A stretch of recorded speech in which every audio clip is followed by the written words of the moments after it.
Ça va faire 3 mois que j'ai repris mes études à 24 ans et donc là, c'est le moment de faire le bilan. Salut tout le monde, j'espère que vous allez bien. Aujourd'hui, on se retrouve dans mon lit, vraiment face à face, pour faire le point de... j'ai repris mes études quoi. J'ai tout refait à zéro. J'ai voulu vraiment attendre 3 mois, le temps de bien me poser pour vous parler un peu de mon ressenti, de ce qu'il en est, est-ce que je regrette ou pas. Je pense que c'est les questions les plus importantes et on va y répondre. Bon, j'ai pas préparé la vidéo, du coup, je sais pas combien de temps elle va durer.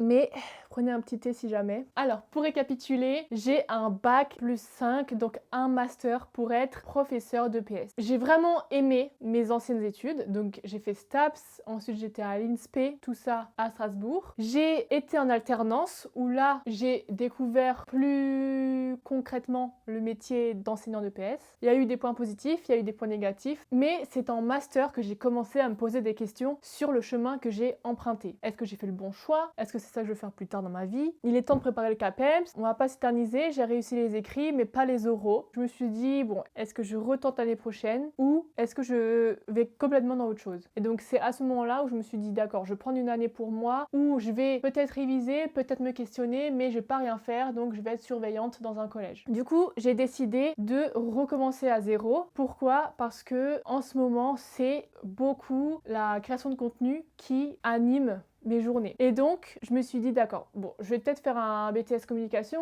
je vais peut-être faire... bref. J'ai redemandé Parcoursup durant mon année où j'étais surveillante. Et donc, j'ai mis des vœux là, dont un vœu qui allait m'amener à un bachelor métier du multimédia et de l'internet. J'ai été acceptée, mais sous entretien. C'était le seul choix que j'ai eu de valider. Faut quand même le relever quoi. J'avais pas énormément de choix. Donc je me suis dit c'est quitte au double quoi. J'ai passé l'entretien. L'entretien, bon, j'avais des a priori et finalement j'ai été acceptée à l'entretien. Donc je me retrouve à la rentrée en septembre entourée de 2006. Donc là, c'est parti.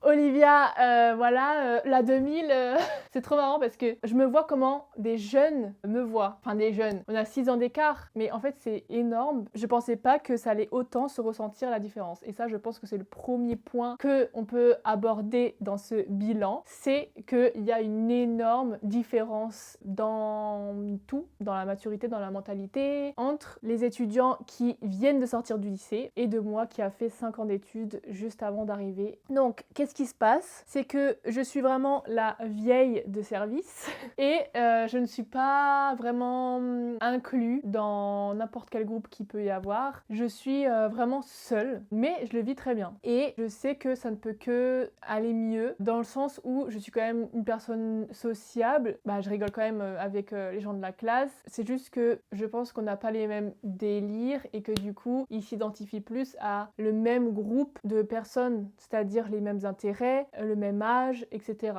Donc c'est pour ça qu'ils se retrouvent plus entre eux et que moi je suis un peu plus à part. Mais heureusement que j'ai rencontré une fille qui est plus âgée que moi. Et donc, je me suis retrouvée avec elle. Donc, on forme un binôme, sauf qu'on n'est pas dans le même groupe TP. On s'est retrouvés les deux plus vieilles ensemble et on forme un super groupe de travail. Je suis vraiment contente qu'il y ait une deuxième personne qui repart à zéro parce que je pense que sinon, ça aurait été très très très difficile. Ensuite, la première fois que je suis arrivée, j'étais très étonnée parce que c'était pas du tout le même public que j'ai connu auparavant. STAPS, on connaît le genre de public, très sportif, fait tard. Là, c'est pas du tout la même chose. C'est beaucoup dans les jeux vidéo. Enfin, c'est vraiment deux mondes, j'arrive même pas à expliquer. Ensuite, on n'est que 3 filles dans ma classe, dont moi. Donc voilà, c'est dingue. Mais ça, je m'y attendais. Ensuite, les cours. Est-ce que je suis contente des cours? Alors oui, je retrouve du sens et j'apprends des choses où je me dis waouh, mais c'est incroyable en fait de pouvoir faire ça, de faire du codage, de créer des sites internet, de faire ci, de quand tu passes la souris, ça fait ça. Enfin,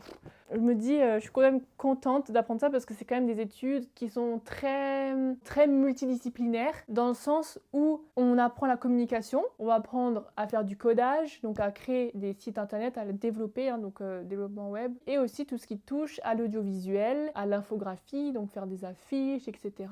On apprend à utiliser Photoshop, à faire des montages vidéo sur Premiere. En ce sens-là, je ne regrette pas du tout parce que je vois complètement autre chose. Je sais que c'est maintenant ou jamais de pouvoir apprendre encore autre chose. Vous voyez ce que je veux dire? Il y a quand même une chose à laquelle je regrette un peu, c'est le côté fac qui me manque. J'aime bien la fac parce que on est plus en autonomie. Je sais pas, il y a un mood campus, changer de bâtiment, aller aux rues, tout ça. Ça me manque énormément. Du coup, là, c'est un emploi du temps assez chargé où on fait majoritairement 8h, 17h et les profs nous connaissent tous. On sent qu'on est l'extension un peu du lycée. C'est bizarre, hein. Alors qu'à la fac, attendez, en STAPS, on était 800 en première année. Là, on est moins de 100. Donc, ouais, c'est complètement différent. Autre point qui me vient à l'esprit, c'est que je ne vais pas vous cacher que des fois, je me dis, ah ouais, encore 3 ans. Ça, c'est un peu lourd. Et c'est pourquoi j'aimerais absolument, absolument internationaliser mon parcours. On peut partir au Japon en deuxième année et je vous jure, mais je vous jure que je vais tout faire pour essayer de partir. Du coup, je me dis que 3 ans, c'est super long, sachant que j'ai fait 5 ans avant, ça fait 8 ans, alors que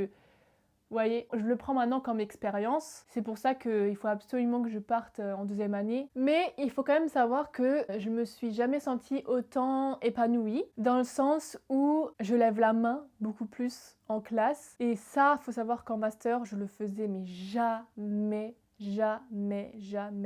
Parce que il y avait beaucoup de comparaisons. Je me disais que j'avais très peur des réponses que je pouvais donner, parce que si elles étaient fausses, qu'est-ce qu'on dirait de moi? Enfin, parce qu'en plus, les enseignants, ils attendaient beaucoup, parce qu'en master, tu dois être actif, proactif de ta formation. C'est bizarre, hein, mais maintenant que le reste de la classe est plus jeune, maintenant, j'arrive mieux à lever la main, à poser mes questions, vraiment, je me sens plus épanouie sur ce point-là. Et ça, je pense que c'est hyper important. Alors ensuite, qu'est-ce que je pourrais dire d'autre? En deuxième année, on doit se spécialiser. Mais pour l'instant, je ne pourrais pas vous dire là, à l'heure actuelle, dans quelle branche je vais aller. J'ai été très étonnée aussi. Ça rejoint un peu le public, hein. Et en fait, la plupart savaient déjà coder en fait, parce qu'ils ont fait spécialité NSI, où ils apprennent déjà le Python, etc. Moi, je partais vraiment de zéro. Et donc, ça fait encore plus un sentiment de fierté, parce que je pars de zéro. Mais oui, je me suis dit, mais waouh, en fait, le reste de la classe, ils sont quand même forts, quoi. Ils sont très forts, et donc il va falloir que je m'accroche. Mais je sais que dans les autres matières, ça va. Je peux essayer de rattraper le tir. C'est juste que, ouais, c'est un peu compliqué de vivre la vie étudiante encore. Je suis pas boursière. C'est ça qui est dur aussi, j'ai oublié d'en parler. Être encore étudiante à bientôt 25 ans. Mais bon, je vais arrêter de dire bientôt 25 ans, parce que là, mon anniversaire, c'est en juin, en fait. J'ai encore 24, hein, on n'est pas encore 2025. Bref. Mais parce que après, oui, je vais sortir de là, j'en aurai 27. Alors que quand je regarde mes camarades de classe de l'INSPE, ils sont déjà bien entamés dans leur vie pro, ils ont déjà pris leurs repères, etc.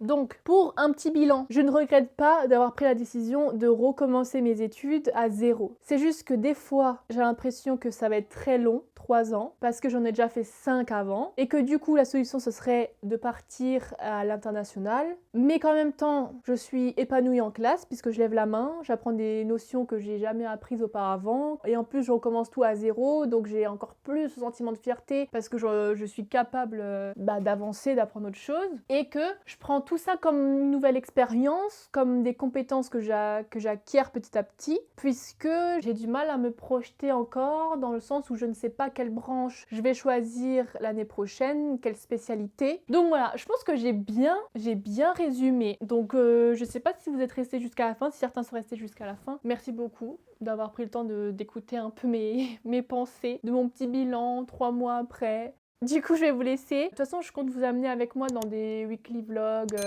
avant des partiels ou des trucs comme ça. Je pense que ça peut être super sympa. Je vous fais de gros bisous. Passez une bonne journée ou une bonne soirée, comme vous voulez. Et on se retrouve dans une prochaine vidéo. Bisous. Là, je peux plus faire comme ça, comme à l'époque, là, parce que la caméra est trop loin.